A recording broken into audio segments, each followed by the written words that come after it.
O século XVI marcou o início da história moderna da humanidade. Esse foi um período de grandes transformações. Eu gostaria de destacar uma delas, que ficou conhecida como o Renascimento Cultural.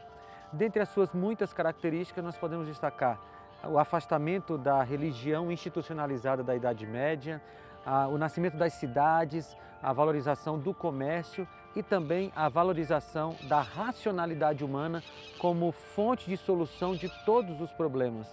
É certo que houve um certo exagero nessa valorização da racionalidade, mas ela foi muito importante. Nesse período, viveram muitos pensadores e eu gostaria de destacar um deles. René Descartes viveu entre 1596 e 1650 e se tornou conhecido por valorizar de maneira muito forte o poder da razão humana como fonte de conhecimento e solução para as questões da existência. Ele defendia que o que mais caracteriza a existência de uma pessoa é a sua capacidade de raciocínio. É dele aquela famosa frase: penso, logo existo. A racionalidade humana realmente é muito importante e as perguntas levantadas nesse período da Idade Moderna deram origem a muitas descobertas científicas que beneficiam a sociedade hoje. É muito importante questionar, inclusive a sua fé, não tem problema nenhum com isso. As questões deram origem a muitas coisas boas da humanidade. E hoje eu quero tratar com você sobre uma questão que foi levantada muito antes de René Descartes, mas que também gerou uma história fantástica, que eu gosto demais. O programa de hoje está só começando. Fique comigo aqui no seu Fé para Hoje.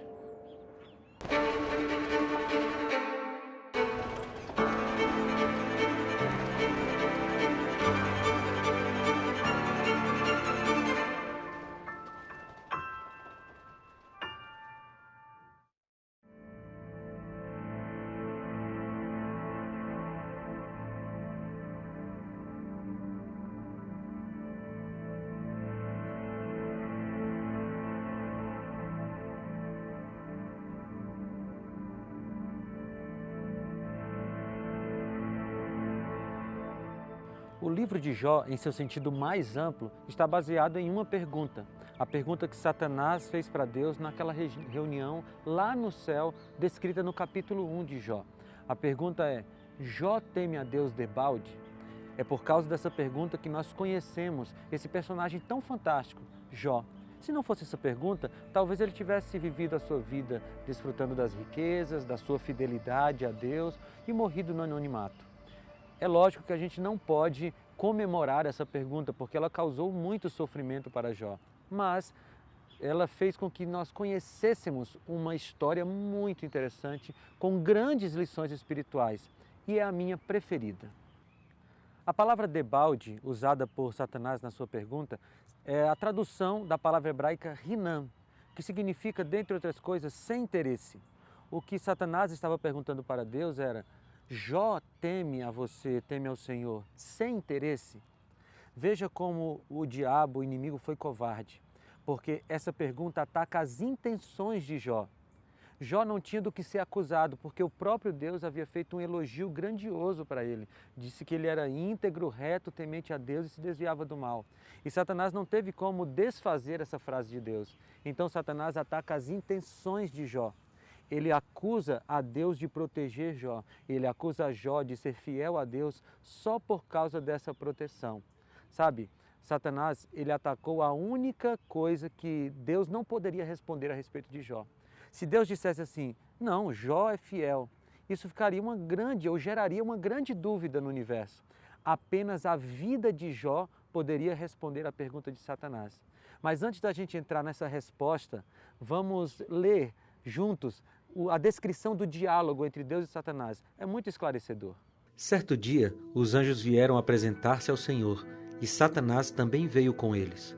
O Senhor disse a Satanás: de onde você veio? Satanás respondeu ao Senhor: de perambular pela terra e andar por ela. Disse então o Senhor a Satanás: reparou o meu servo Jó? Não há ninguém na terra como ele, irrepreensível, íntegro, homem que teme a Deus e evita o mal. Será que Jó não tem razões para temer a Deus? Respondeu Satanás. Acaso não puseste uma cerca em volta dele, da família dele e de tudo que ele possui?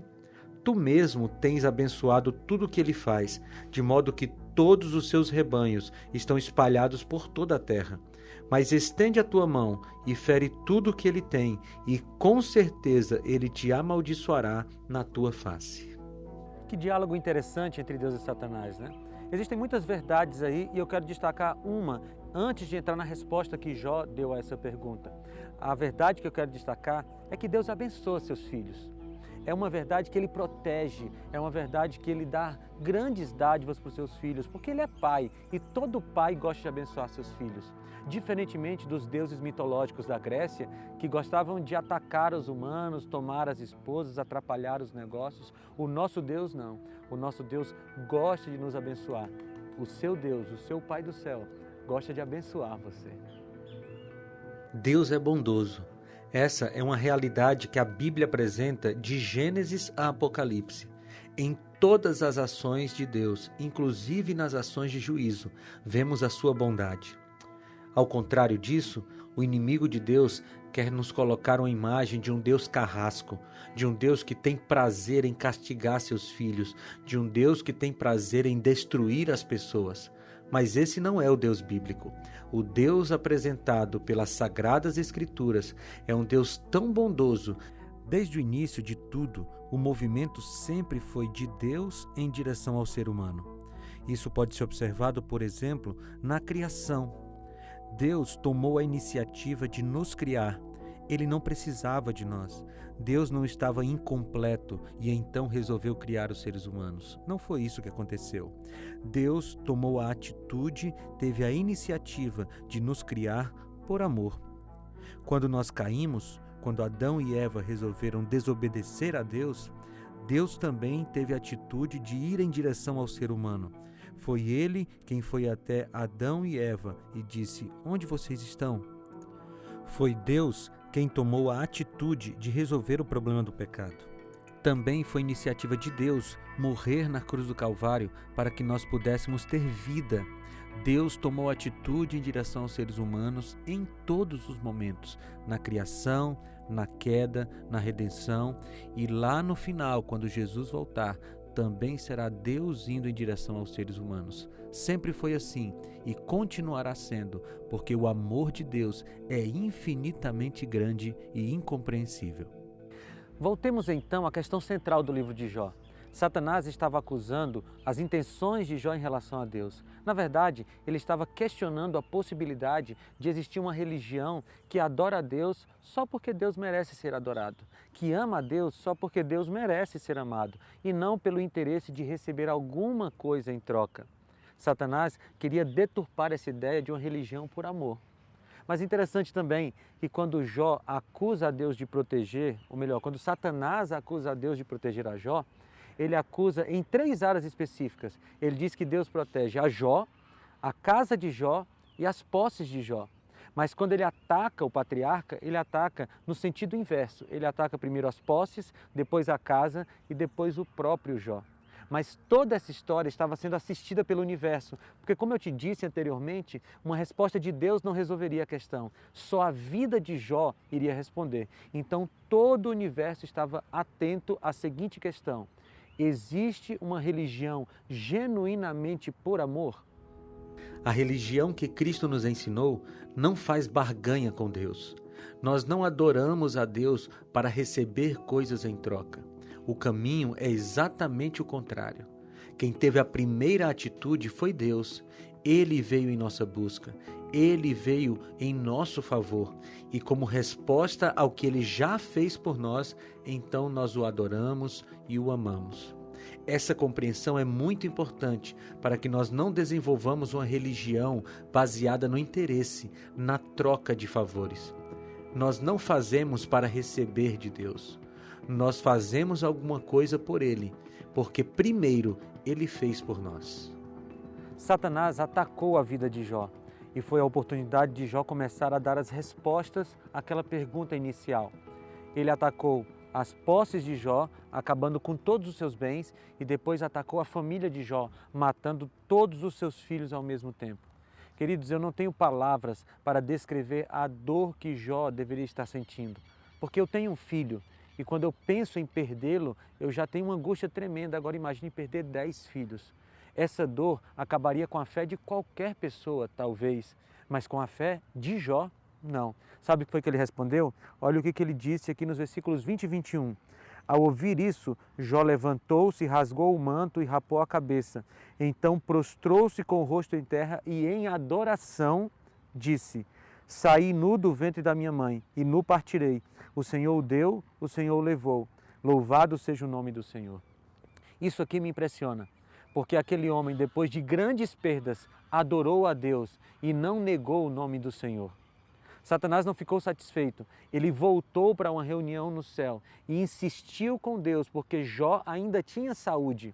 Mas antes de falar desse segundo ataque de Satanás em relação a Jó, eu gostaria de falar sobre o próprio Jó. Porque quando houve essa segunda reunião lá no céu, Deus fez o mesmo elogio a Jó. Ele disse que Jó era íntegro, reto, temente a Deus e se desviava do mal. Aí você pode estar pensando assim, mas lógico, era a mesma pessoa, então Deus faria o mesmo elogio. Mas não era a mesma pessoa.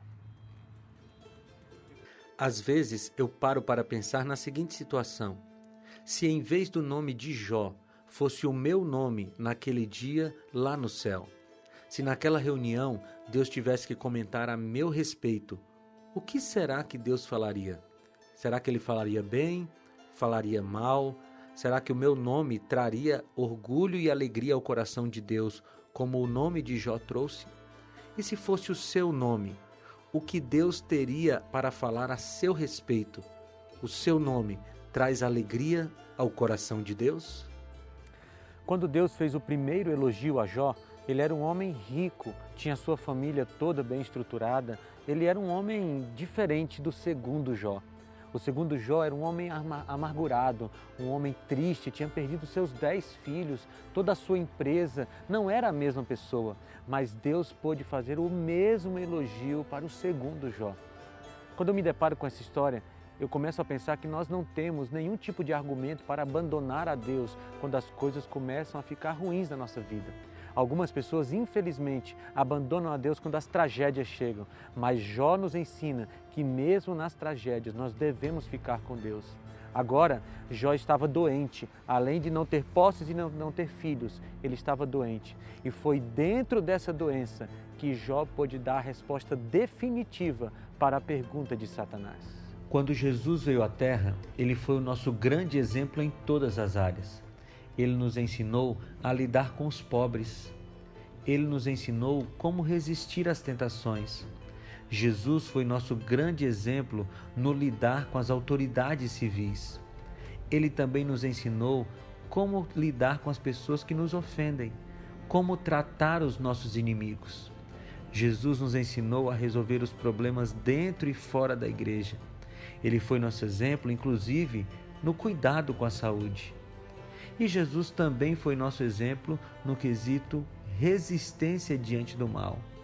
Você já pensou se Jesus tivesse desistido do seu propósito lá no Getsêmani, quando ele suou sangue e até pediu ao Pai que, se possível, passasse dele aquele cálice? Nós estaríamos completamente perdidos. Mas graças a Deus que Jesus não desistiu. Ele nos amava muito e por isso foi até a cruz. Jesus nos ensina que mesmo diante do mal, nós precisamos seguir firmes no propósito de Deus para nós.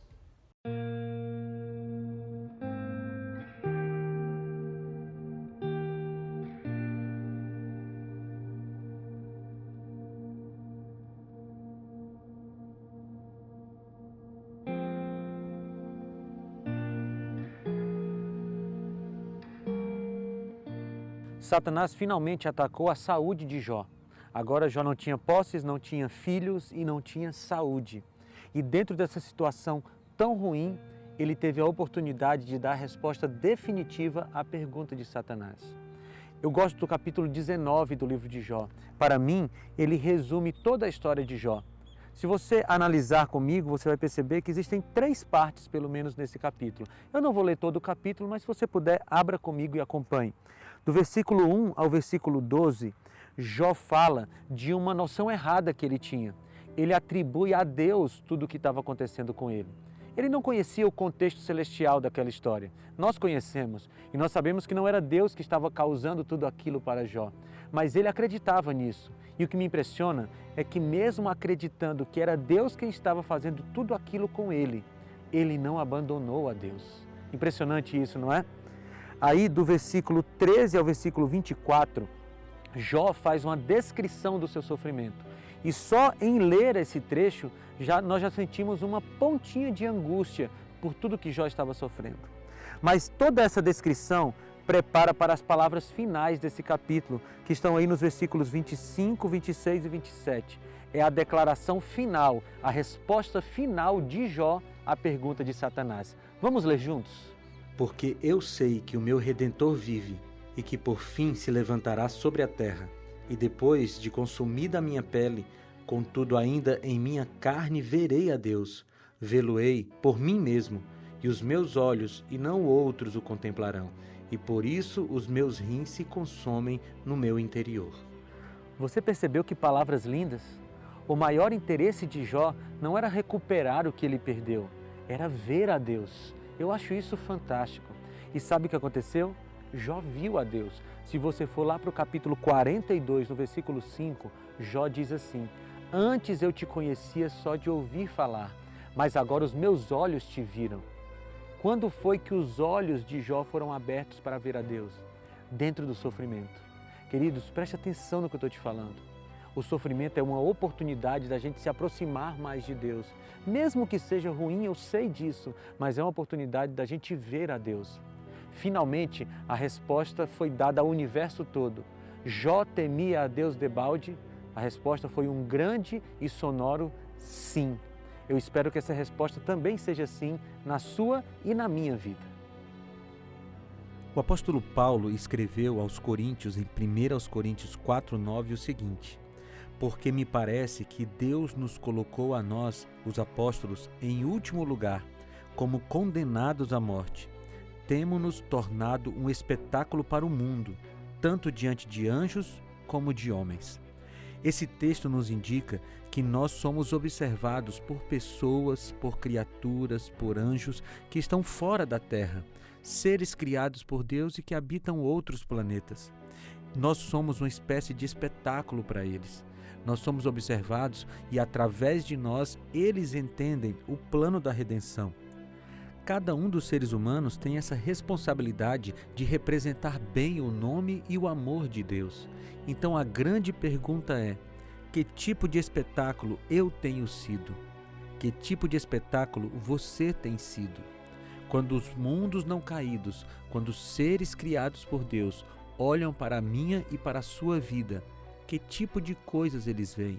Que tipo de representante nós somos do amor de Deus?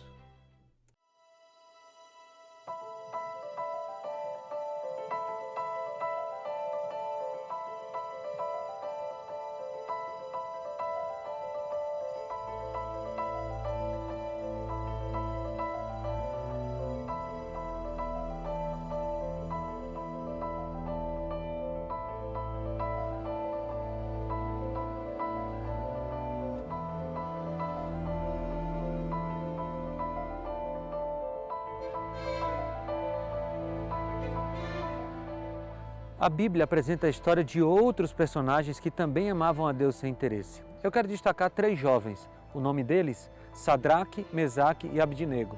A história está registrada no capítulo 3 de Daniel. Eles serviam ao rei Nabucodonosor, mas eram fiéis ao Deus de Israel. E um dia teve uma lei que dizia que todas as pessoas deveriam se prostrar diante de uma estátua que foi levantada. A ordem era que quando a banda tocasse, quando a orquestra tocasse, todos se ajoelhariam adorando aquela imagem. Na hora que a banda tocou, todos se ajoelharam, menos aqueles 3. Eles foram chamados à presença do rei e o rei deu uma nova chance para eles. E eles disseram assim: não precisa tocar, rei, nós não vamos nos ajoelhar. Vamos conferir essa resposta deles na Bíblia. Diz assim: Responderam Sadraque, Mesaque e Abdinego e disseram ao rei Nabucodonosor: não necessitamos de te responder sobre esse negócio. Eis que o nosso Deus, a quem nós servimos, é que nos pode livrar. ele nos livrará da fornalha de fogo ardente e da tua mão, ó rei. E se não, fica sabendo, ó rei, que não serviremos a teus deuses, nem adoraremos a estátua de ouro que levantastes. Que resposta fantástica, você não acha? O sentido é muito claro. Se Deus livrasse aqueles jovens da fornalha, eles continuariam amando a Deus. Mas se Deus não os livrasse, do mesmo jeito eles continuariam amando a Deus. Eles não negociavam a sua fé. Sabe de uma coisa? Isso é fé. Foi Jesus quem disse o seguinte: no mundo tereis aflições, mas tende bom ânimo, eu venci o mundo. Nessa palavra de Cristo existem algumas certezas. A primeira delas é que nós passaremos por problemas. Jesus não enganou ninguém. Ele foi muito realista, porque no mundo de pecados, todos passam por problemas. Mas vem a próxima afirmação de Jesus. Ele diz: tenham bom ânimo. Ora, é no meio das aflições que nós demonstraremos o bom ânimo que recebemos de Cristo, porque a verdadeira fé não se abala com as dificuldades. Se você está passando por problemas, tenha bom ânimo, porque Jesus venceu o mundo. Infelizmente, nós vivemos num período em que muitas pessoas querem manipular a Deus. Algumas pessoas tratam Deus como se ele fosse aquelas máquinas que servem alimento, aquelas que tem no aeroporto, na rodoviária, sabe? Você está com sede, então você vai lá, aperta um botão, cai a água, você pega, vai embora. Você está com fome, vai lá, aperta um botão, cai o alimento, você pega, vai embora. Quando você não está com necessidade, você não usa a máquina. Quando você tem alguma necessidade, você vai lá, aperta o botão da máquina, usa e depois despreza. Algumas pessoas querem fazer assim com Deus, como se Deus tivesse um botão da necessidade. Então, eu estou com necessidade física, espiritual, necessidade financeira, eu vou lá, aperto o botão de Deus, aciono, uso e depois desprezo. Não é assim que funciona com Deus.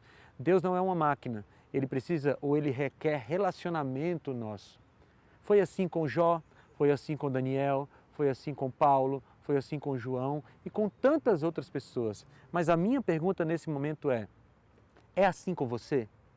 Você ama a Deus independente do que Ele te dá?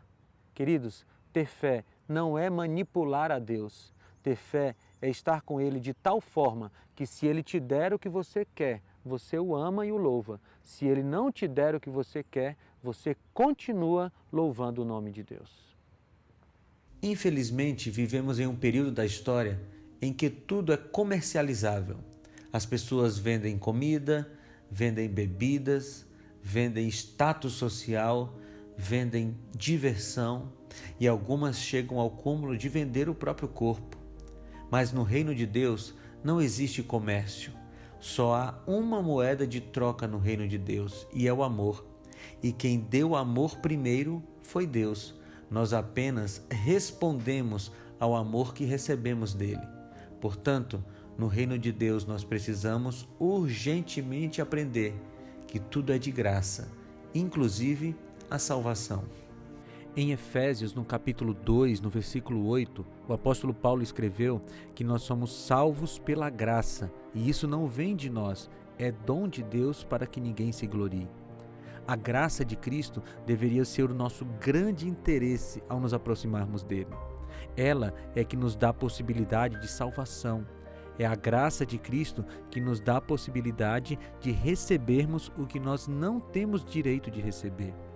O problema é que algumas pessoas procuram a Deus, procuram a Cristo interessadas em outros assuntos. A graça deveria ser nosso grande e único interesse, e ela deveria nos impulsionar em direção a Cristo e nos impulsionar em direção à ajuda ao próximo e à obediência à palavra de Deus. Somente a graça, nada mais. Isso deveria ser o grande interesse da vida do cristão. Hoje em dia, muita gente mercadeja a fé. Existe uma falsa teologia sendo difundida por aí, chamada de teologia da prosperidade, que ensina as pessoas a trocarem bênçãos por dinheiro ou bênçãos por fidelidade. Isso não é bíblico. Eu me lembro de uma história de uma senhora lá da cidade onde eu morava, que chegou em casa, vindo da igreja, com uma vassoura na mão. Até aí tudo bem, né? Uma vassoura dessas de palha.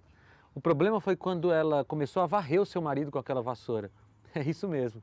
Ela estava dizendo que estava tirando as maldições do seu marido com aquela vassoura que ela tinha comprado na igreja. Ela comprou por um valor muito acima do valor daquela vassoura. As pessoas estão tentando comprar a fé ou comprar a Deus. Eu oro muito a Deus para que Ele abra os olhos dessas pessoas que estão enganadas. Mas sabe de uma coisa? Eu gostaria de terminar voltando num ponto que me preocupa de toda essa conversa. Eu não quero te dar a falsa impressão de que o nosso Deus não nos abençoa. Ele nos abençoa, Ele gosta de nos abençoar. Deus é Pai, eu sou pai e eu gosto de dar bons presentes para o meu filho. Imagine o nosso Deus, que é um Pai perfeito.